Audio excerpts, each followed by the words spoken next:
Ranji trophy കിരീടം വിദർഭയ്ക്ക് എന്ന വാർത്ത വരുന്നു. കേരളത്തിന് വലിയ നിരാശ. കിരീടം വിദർഭയ്ക്ക് ലഭിച്ചിരിക്കുന്നു. കഴിഞ്ഞ 7 വർഷത്തിനിടയിൽ 3ാം കിരീടമാണ് വിദർഭയ്ക്ക്. ഇത് രഞ്ജി ട്രോഫിയിൽ ആദ്യ ഇന്നിംഗ്സിലെ ലീഡാണ് ആതിഥേയർക്ക് കിരീടം സമ്മാനിച്ചത്. വിദർഭയുടെ 3ാം കിരീടധാരം എന്ന് പറയാം. അനിൽ വാസുദേവ് നൽകും സ്പോർട്സ് ഡെസ്കിൽ നിന്ന് അതിന്റെ ഏറ്റവും പുതിയ വിവരങ്ങൾ. അനിൽ, ഒരുപക്ഷെ ഈ സമയത്ത് കേരളം വലിയ ആവേശത്തിലാവേണ്ട സമയമായിരുന്നു. പക്ഷേ അൺഫോർച്ചുനേറ്റ്ലി 1ാം ഇന്നിംഗ്സിലെ ആ 37 റൺസ് ലീഡ്, അതാണ് വിദർഭയ്ക്ക് ഇപ്പോൾ ഈ കിരീടം നൽകിയിരിക്കുന്നത്. രഞ്ജി ട്രോഫിയിൽ സമനിലയിൽ അവസാനിച്ചിരിക്കുന്നു. ഫൈനൽ എന്താണ്, ഏത് രീതിയിലാണ് അപ്ഡേറ്റ്?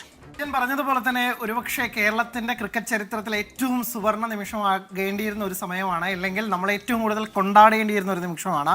പക്ഷേ അതുണ്ടായില്ല. കേരളത്തിന് ഫൈനൽ നിരാശപ്പെടേണ്ടി വന്നിരിക്കുന്നു. കിരീടം വിദർഭയ്ക്കാണ്. അവരുടെ 3ാമത്തെ കിരീടമാണ് രഞ്ജി ചരിത്രത്തിലുള്ളത്. അവർക്കതിൽ നിർണായകമായത് ഫസ്റ്റ് ഇന്നിംഗ്സിൽ നേടിയ 37 റൺസിന്റെ ആ ലീഡാണ് വിദർഭയ്ക്ക് ഈ കിരീടം നേടിക്കൊടുത്തത്. 2ാം ഇന്നിംഗ്സിൽ വലിയ ലീഡിലേക്ക് പോയി. അപ്പോൾ തന്നെ കേരളത്തിന്റെ കയ്യിൽ നിന്ന് കളി പോയ മട്ടായിരുന്നു. ഒടുവിൽ അവർ 9 വിക്കറ്റ് എന്ന ഘട്ടത്തിൽ നൽകണ്ടയുടെ അർദ്ധ സെഞ്ചുറി പൂർത്തിയാക്കിയതിന് പിന്നാലെ അവർ ഡിക്ലെയറിലേക്കൊക്കെ പോയി. ആ സമയത്താണ് ക്യാപ്റ്റൻ സച്ചിൻ ബേബി മത്സരം സമനിലയിൽ എന്ന തരത്തിൽ കൈ കൊടുത്തത്. അതോടുകൂടി ഈ മാച്ചിൽ ഒരു വിന്നർ ഓർ ലൂസർ എന്നുള്ളൊരു സംഭവമില്ല. പക്ഷേ ഡ്രോ ആയതോടുകൂടി ഫസ്റ്റ് ഇന്നിംഗ്സ് ലീഡിന്റെ കരുത്തിൽ അങ്ങനെ എന്തായാലും വിദർഭ ചാമ്പ്യന്മാരാകുന്നു.